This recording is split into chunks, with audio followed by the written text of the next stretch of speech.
Hey everyone, this is the Innovator's Mindset with Larry Kasanoff. There we go. What an honor.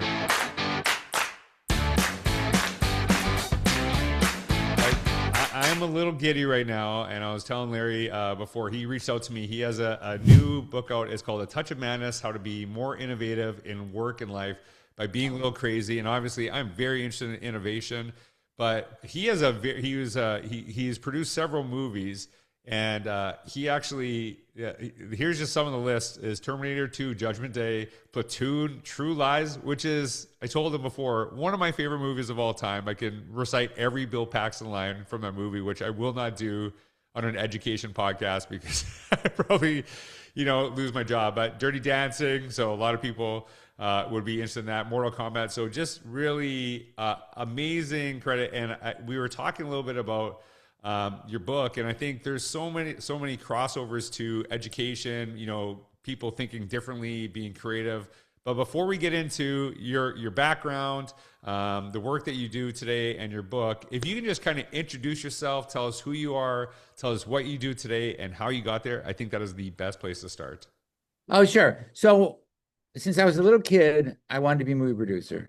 And I plotted my whole life to figure out how. And I got very lucky, and out of grad school, I got a great job as head of production, acquisitions, and co-production for a studio, an independent film studio. This was in the mid 1980s, called Vestron. And in those days, um, home video DVDs were just taking off. So that was kind of a content gold rush like we have today with streaming. In other words, in the 1980s, there were no home video stores. And then one day there were thousands of them, and they needed movies. It's like today they were streaming and they need movies. So my job as a kid out of school was to deliver 80 movies, 80 movies a year to the studio. Make them, buy them, co-produce them. We don't care. If you lose money, you're fired. And so we made, and that's a lot of movies. Most studios make 12 movies a year. So we made lower budget films like rom-coms, action movies, horror movies. And then one day I got a script for the movie called Platoon. And if you're not familiar with it, Platoon is a very serious movie about the Vietnam War and the effect it had on the kids who went to it. It was not the kind of movie we made. All the people in it became famous. They weren't. The director had done a great movie, which we were involved in earlier, called Salvador, but it wasn't a hit. So it was a huge risk. And my boss said, "Why do you this is not what we do." And I fought, and I really wanted to make it. And he said, "Look, you're the head of production now. It's up to you. But there's always a but. If it fails, you're fired. Right. What do you want to do? Do you bet the bet? So here I was. I was 25 years old. Do I bet the best job in the world on one movie?" And I thought, well, I didn't get into the movie business to play it safe. And I greenlit Platoon. When I saw the movie for the first time, they showed it to me in Italy, actually, at a film festival. I'm the only person in the history to giggle his way through Platoon. Not because it was bad, because it was so good. I was like, I'm not getting fired. Oh my God. And it was so good that it won Best Picture at the Academy Awards that year. A Wow. few months later, I ran into the director at a bar in New York, and he bought me a drink, and he said, "Kid, I always liked you. You have a touch of the madness." And I thought, a touch of the madness? Touches a little. The madness is crazy. Am I crazy? Is he calling me crazy? And then it occurred to me, my boss was crazy. He had a touch of the madness by letting a 25-year-old kid with no experience run an 80-picture film slate. Oliver, the director, had a touch of the madness by insisting on doing a Vietnam movie the way no one ever has. And I had a touch of the madness by betting the best job in the world on one movie. And then it occurred to me, this is what my bellwether is. Innovation demands a touch of the madness. And why do we care about innovation? Why do I care about innovation? Everyone talks about it. Because the audience wants the new and the different. The current of the river of life will always pull you towards the middle, always, imperceptibly, every moment of the day. If you want to swim against it and be innovative, you need a tool. And my tool is to embrace the madness. And that became my bellwether. And that's what I've done my whole career. And it's what I still do. And so I finally wrote a book about it because I think people are very reluctant to be their creative selves. And all the movies you just mentioned, Dirty Dancing and Terminator 2 and Mortal Kombat, my book is just stories from those movies, which hopefully inspire people to be more innovative and embrace the madness. I grew up in a restaurant. My parents, immigrants to Canada from Greece, owned a restaurant forever. And we had a deal. So we're in a very small town. We had a deal with the movie theater that we would put a sign up promoting the movies, but the kids could go to as many movies as we wanted for free. So I absolutely love movies, and I'm listening to you now, and some of the pushback is, and I don't know if this is the way that you want to go, but I'm just kind of listening to what you're sharing, is that everything is not the touch of madness. It's like, hey, let's just keep doing what we did in the past that was successful, and people are kind of getting bored with it. And then you see a movie like Obsession come out, which is very different, it's a very different type of film. I think there's a craving for that. Do you see that, in some of the work that you're doing? Is that, people are like, it's kind of like we're just trying to play it safe and focus on these things, but people are kind of bored with it, as opposed to like when something new comes out, might not be the highest budget film, but because it's a different story, because there's a different take on things, that's what appeals to people. Are you seeing that at all? Oh, completely. More worse than I've ever seen it. I think we're kind of a lost generation, not just young people are an age, a lost generation afraid to do that. And the movie business and most businesses have become very, very, very corporatized. So a guy has a job, he's head of marketing or R&D for any company. It doesn't have to be a movie company. You can't blame him. I mean, he's got a family and he says, Right. if I bring out the 19th version of this soft drink, I probably won't get fired. And if I invent a new soft drink, I might hit a home run, but I might get fired. But the problem with that thinking is that ultimately others will eclipse you. Mm-hmm. And Obsession is a great movie and great for the film business. But this has happened before. This has happened, a low budget movie. It happened in the 70s. It happened in the 80s. It always happens because eventually there's a hole because a more established organization like a corporate public company film studio will play it safe. Mm-hmm. And the audience doesn't want to be played safe. They want the new and the different. Well, yeah, it's going to be interesting because I think what's going to happen with the movie Obsession is the lesson that's going to be taken away from it from a lot of people will be, we need to make more movies like Obsession than actually we need to make more original movies, right? I think that's exactly right. That's a scary part of it. That's exactly right. So they won't make original movies. They'll just make Obsession number 17. Yeah, that's right. Right. So I think that is a connection to that. When what you're talking about, I wrote about in Innovator's Mindset. People actually, I'm sure you're familiar with this, but I grew up, most of my college life going to Blockbuster, right? And Netflix kind of pops in, and basically Netflix approached Blockbuster and said, hey, would you be interested in buying us? And Blockbuster said, we're good. No, we're good. And now Blockbuster, there's one store, and it's almost right. I think it's like a museum more than an actual video store than Netflix. And I think, what you are sharing is really kind of connected to this idea, is that people are so focused on what worked in the past that they're not seeing the opportunities in the future, that they're becoming obsessed with that. And is that kind of what you're talking about in your book? Is there a connection to that idea? Because I think that, that's kind of what you're talking about, is that we need to think differently about this, because otherwise we're just going to get Blockbuster, and then eventually that's going to go away, and we're going to miss kind of what's the possibilities in front of us. Yeah, that's exactly it. Again, you got to think to yourself, who do you work for? And certainly in my business, and I think in most businesses, we work for the audience. Mm-hmm. And the audience doesn't want the same old thing. It's their time off, it's their money, it's their everything, and you got to give them something new and different. And it's scary. Listen, the thing that we battle most, or I battle most in getting a movie made, is fear. Mm-hmm. Fear of the unknown. What if my boss doesn't like it? What if I get fired? But that's art. That's the film business. And by the way, it's not just film. It's any business. I mean, I've spoken to banks who want to be more innovative. I think it's great that people want that, but you got to have the guts to go for it. Imagine what would have happened if I wasn't fortunate enough to go for Platoon back then. Maybe the movie never would have gotten made. Right. And that, I think that's, as you're looking at the connection to what happens in education, there's something I really emphasize, is that some of the smartest students in your schools are not actually good academically. And some really great academic students, they know exactly what to do to get the A. So there's basically, they learn to check a box. They learn to... Yeah, they learn to game the system. Yeah. They game it right away, and they figure out what they need to do to get the grade to move on to the next level. And it actually, I think the big emphasis of what you're trying to do, what I'm trying to emphasize, is the idea of how do we actually, have creativity? How do we actually challenge some of those things?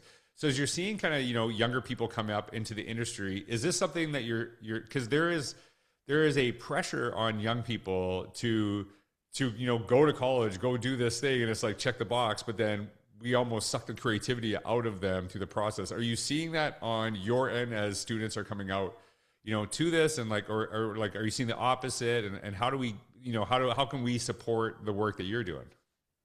I mean, I think that's a great question that we do think about. What we tend to find, we hire a lot of college interns for semesters. The thing that we find most is kind of a lack of passion among kids, a lack of passion, a lack of working hard, a lack of not with all of them, but more than we've ever seen in the past, and a lack of risk taking.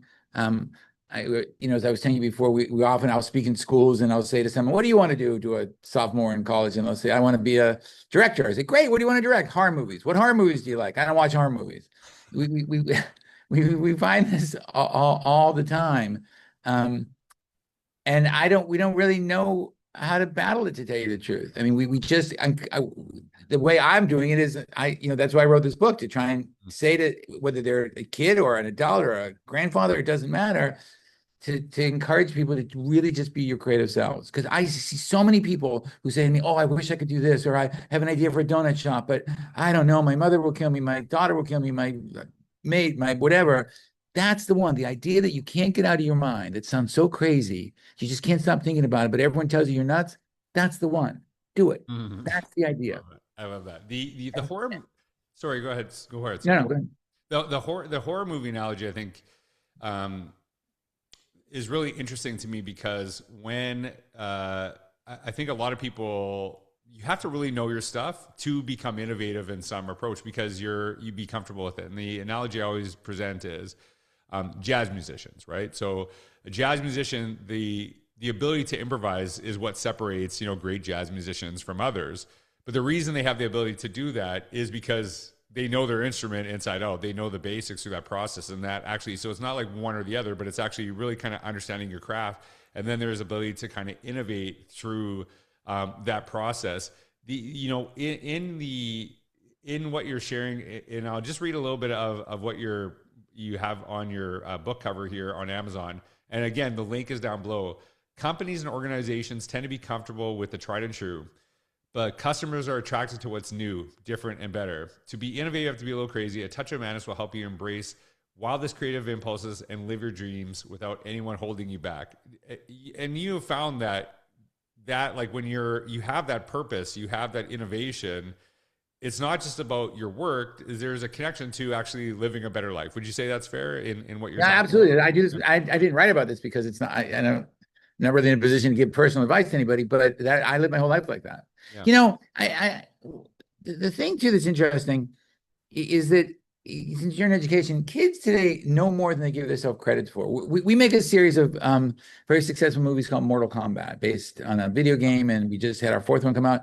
And when we did our first one, we had a class of sixth graders it was someone's kid's class, just to see how you make a movie. And we were in what's called pre-production, when we're building the sets and stuff. So we showed them how we're building the sets, and they loved it. And we showed them, how we rehearse the fights, and they loved it. And then we showed them the character designs. How are we going to take these video game characters and bring them to life? And they love it. Here's the forearm character, Goro. They love. Here's Raiden, the protector of the realm of Earth. And then there was a character called Kano.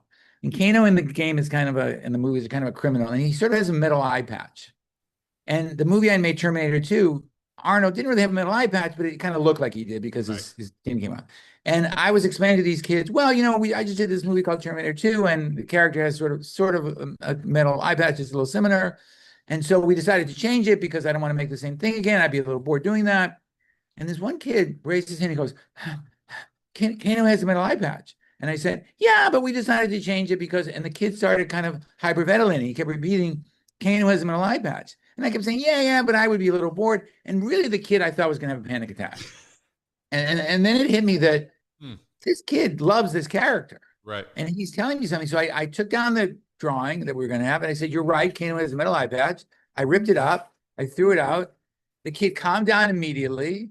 And Kano, for the last 30 years of Mortal Kombat, has a metal eye patch because of that kid. And he didn't know he was doing that. Right. But that kid saved me from making a huge mistake. And the mistake I would have been making is that when I told that story, I kept using the word I. Well, I had made another movie. Well, I didn't want to be bored. Who gives a crap what I want? Right. We all have to think about what the audience wants. Even the audience of kids, who, if we're making movies for kids, what do they want? And we have to get into that world and think like that. And that, I think, requires a certain mindset to think about who your audience is and listen to them. the one of the characteristics of the innovator's mindset I talk about is like empathy, and it's actually like understanding the perspective of others, and then actually moving backwards, which you just exemplified is like, you could kind of make a decision, but then you discredit your audience who is interested in something, and actually kind of understanding what they're interested in and working backwards from there. I think is such a powerful lesson. I do have to ask you. I just want to ask you, like, out of all the movies that you've been a part of, and I'll exclude Platoon, which I remember that movie, and it's unbelievable, the cast. And you said, to look back at Johnny Depp's in it, Charlie Sheen, Willem Dafoe, Tom Berenger, and Forrest Whitaker, unbelievable cast. That was all the director. It was all Oliver who got all those people. Wow, well, absolutely. So, like, out of all the movies that you've been a part of, what is one that has really stuck out to you as like a great experience or something that you'll never forget, and why? Well, I think they all stick out to me. That's like, it's kind of like saying, Who's it's your kind of favorite like saying, kid? who's your favorite kid? And so they all stand out to me at different points in your life and what you did to make them. And um, so, when people ask me that question, I really say my answer is my next one, because Right. that's really how I think. I always think, okay, that was great. I'm grateful for whatever movie, the movies I made. But what's the next one? What am I going to do next? That's just how I think. I don't discipline myself to think that way. I'm obsessed by thinking that way. We've got a ton of movies in development. We're taking some huge chances again. We're making some movies all over the world. We're doing things no one's done, and I'm really excited about it. So I just always think of the next one. Yeah, that's such a great lesson too, because you can get really caught up in the success of the past that you actually stop looking forward, right? And that's like, To tell you the truth, I only really think about my past movies when I do things like a podcast or I speak yeah, someplace and someone introduces me, and I'm live to. I love my movies and it's fun, and I've yeah. made great friends, and we've been very successful in some cases, and I'm grateful. But that's not how I think. I don't sit there, I don't wake up and think, gee, remember that movie? And spend my Tuesday thinking about that. I think, okay, how do I get this made? How do I convince these people in this country to do this in this movie? And again, I think one of the tenets of my book, there's just 3 steps to do this. One of them is ask. Ask, ask, ask, ask, ask. Once you come up with your creative idea and you understand it, and you understand what the audience wants, you have to be willing to ask anybody, anywhere in the world, anything that helps you achieve your objective. So here's an example. During the pandemic, we made an animated movie at Universal called Bubbleheads, characters that heads bubble. And we wanted Cher to be in it, the great famous Cher. And we wanted her likeness too. So she was playing Bobblehead Cher. And people said, you'll never get her. She's never done an animated movie. But I kept calling and asking, and she did it. And she was great. And when the movie came out, People magazine said to her, Cher, you've never done an animated movie. Why did you decide to do this one? And Cher said, I've never done an animated movie before because no one ever asked me before until Larry called. And so if Cher, one of the most famous people and talented people on earth, has never been asked to do something, can you imagine who in your life, your listener's life, you're not asking because you assume, oh, they won't listen. They've been asked a million times. No, call them. And I think if you like what I'm talking about, the best way to jump into the madness is by asking someone. And you can ask your Cher, whoever that is, or you can just ask Uncle Phil why he doesn't come to Thanksgiving anymore. Right. But it's so easy now with when I started doing this, it was just a telephone. Now you have phones and text messages and DMs and all kinds of things. It's so easy to just ask somebody, not a stupid question, something that helps you get what you want. And you would be surprised how many people would be helpful. Who else gave me that advice specifically is my 89-year-old mom, who taught me very young, if you want something, what is the worst thing that someone could say? No. Yeah. Right. Yeah. And so it's interesting because I credit her a lot with things that I do in my life. And I do kind of want to wrap up on this because I want to be respectful of your time. And you exemplified this. I actually got a request, through a group to have you on my podcast. I didn't believe it. I was like, there's no way this is legit.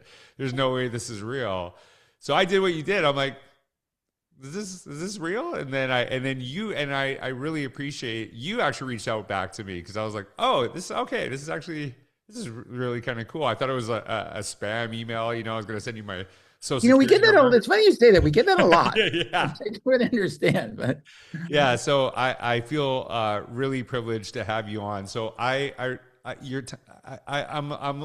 starstruck. I'm not going to lie to you because, as I said, growing up, but I just appreciate, and this is a thing too, and I don't want to downplay you at all, that some of the people that you just revere are just regular people who love what they do, and it's just great way to connect with them. So anyone who's listening or watching this on YouTube, I highly suggest. I'm going to be reading it right away. A touch of the madness: how to be more innovative in work and life. Whether you are in education, outside of education, I promise you this will help you. So, Larry, do you want to share any final thoughts as you go off to the rest of your day? The only thing I can tell you is if you do embrace the madness, it will change your life. Mhm. And I'm at the point now in my career where if I pitch a movie and everyone goes, "Oh my God, what a great idea. That's fantastic." I get a little nervous. But everyone says to me, "You're crazy. That's never going to work." I feel this calm, like taking out like a mist in the morning walk on the beach enveloping you as the madness embraces me and I go, "Okay, everyone thinks I can't do it. Now I'm onto something." I love that. So So, embrace it. what beautiful advice. So, everyone, Larry, thanks so much for your time. Everyone, Oh, thank you my so much. pleasure. Thank you for the kind words. What a blessing. So, I hope you have a wonderful day. Thanks for all you do. Take care.